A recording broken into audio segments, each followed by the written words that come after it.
bodies were so important. The rotation and orbit of all that makes up our universe serves as a clock to map changes and transitions.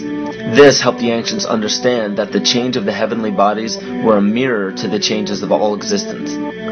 December 21st, 2012 is simply a natural transition from one form of energy to the next, the transcendental evolution of man. This date is what's known as 0 point.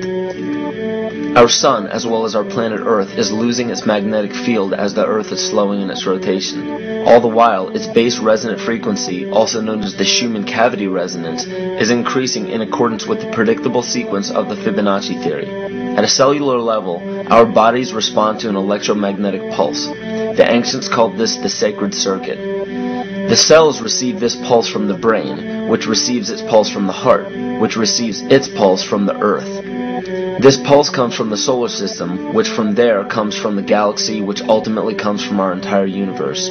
We literally share a pulse with all of existence. Yet another example of everything being one. For as long as scientists have been recording the Earth's pulse, it has remained at approximately 7.8 cycles per second. This was a constant fixed number until 1986 into 1987. It rapidly began increasing to about 9 cycles per second in 1996. So in one decade, it increased by about 2 cycles per second. By 2012, this pulse will be right around 13 cycles per second, just as the Fibonacci theory indicates. What does this mean for humanity? Just as cymatics has shown that higher frequencies result in more complex patterns, we are now experiencing the beginning of a major shift in both physical and spiritual vibration.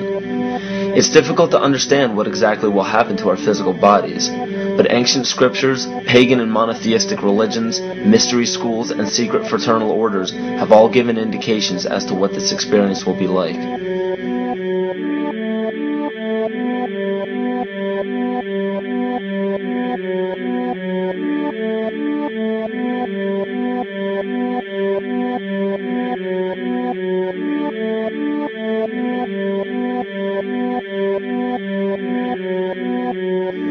This will be the shift of the ages, the transcendental period of monumental changes to humanity. Those unprepared for this transition will likely not be able to cope with the rapid changes in the psyche.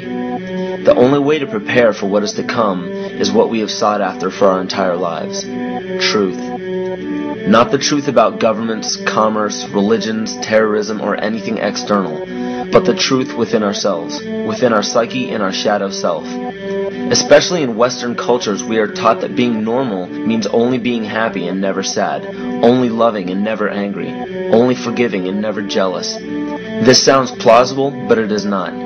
We are not meant to repress any negative emotions because it causes imbalance. To conquer our emotions, we must embrace them, not fight them. We must acknowledge them and allow them to serve their purpose as we learn from them. The ancient Essene culture left teachings dating back about 6,000 years. They taught that our relationships with one another, with the universe, and with situations and events are mirrors of the parts of our psyche that need to be cleansed. Author Greg Braden beautifully explains this entire segment at great length in his work. His hard work and understanding of these subjects contributed largely to the marriage between science and spirituality. It is very important to understand that when you fear loss, fear death, fear war, fear terrorism, or fear change, you are giving others the ability to control you based on those fears. When you fight against poverty or against racism, when you fight for relationships or for freedom, you are outwardly attempting to repress that which has been placed before you to conquer inwardly. These situations are mirrors of our fears. This is why it is important to love and only love. Love those who stand with you, but especially those who stand against you. Don't look at your fears as a threat. Rather understand that this material world is only a physical manifestation of either the love or fear in your consciousness. It's as plain as day. All you need to conquer in your life is in your face. If you want to understand what your true inner fears are, analyze your ambitions and your inhibitions. Everything explained here about the esoteric agenda of the elite few at the very top is nothing to fear. They have been at work for thousands of years behind the scenes to manipulate humanity, and it has worked. Until now. It's very easy for any system of thought, religious or otherwise, that comes along. It's very easy to play on that, to play on our insecurities, to assure us all is well, we'll all be taken care of. We lap that up. So don't blame religion. Blame our own insecurities, which has allowed religion to flourish, and which has allowed so many systems of thought that are disempowering to flourish throughout human history. That's why we can't get out of it. Ron Sakeley, Department Chairman, Chemistry, University of California, Berkeley, showed that DNA acts as an antenna for cellular upregulation. The primary function they taught us about what DNA is about. It's a receiver and transmitter of photons, light, and phonon sound. For what? Cellular upregulation, meaning that their water molecules, the pyramid power around the DNA spiral energizing strands, are taking in the spiritual energy of love vibrations and then sending it out for manifesting, precipitating in a quantum field, the physical matter of the body. These are hertz, frequencies, or cycles per second that the musicians can retune their instruments to play and experiment with. Why? Again, these are the Creator's musical scale, the original solfeggio, buried for 3,000 years in the Bible. So the ancient priests who knew how to levitate the huge stones for the building of the pyramids, and the Masonic knowledge that predated ancient Egypt, the ability to have this information, these frequencies, serve the function of creation, destruction, and miracles on behalf of the empowered people who had access to this knowledge. I say that because of this metaphor.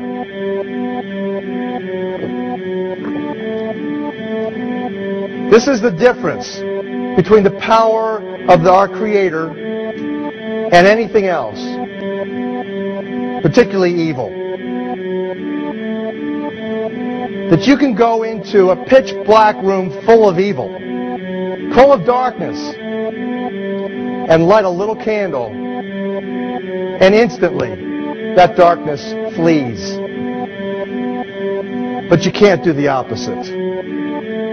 You can't go into a well-lit room full of truth and wisdom and righteousness and joy and health and harmony with the universal power. And you can't take any amount of darkness and go into that well-lit room and have any effect whatsoever.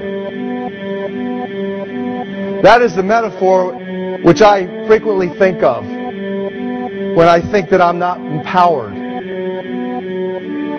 It is the greatest lesson for me, and I think for everybody else, to know that we're on the winning side and that we win in the end. As you are watching this, understand that it is not a fight to be fought. It is not a war to be waged. No gun rights have to be exercised. Not a finger has to be lifted. Most people wonder how one person can make a difference. They ask that if all this is so simple and this information is available, why hasn't someone else conquered their fears and changed the world for everyone else? This is the most difficult and beautiful conundrum to our lives. Your reality affects you and only you. Your curiosity has led you to this genre of information to serve a very specific purpose in your life. To understand visually how the universe is truly a hologram, a math professor at Yale University developed a formula that is plugged into a computer program. Named after him, the Mandelbrot set shows a seemingly disorganized pattern. But no matter how far you zoom into the design, you will always find the same pattern within the whole pattern. Each fractal, broken down infinitely, will always reflect the whole. When one fractal changes its pattern, the sum total of the whole pattern changes along with it. This exemplifies that the whole world does not need to be awoken. There is no race to inform the 6 billion people on this planet of this message. It is only important that you, personally, learn to conquer your innermost fears and learn to love. When you see your fears for what they are and master your emotions, then, and only then, will you truly be free.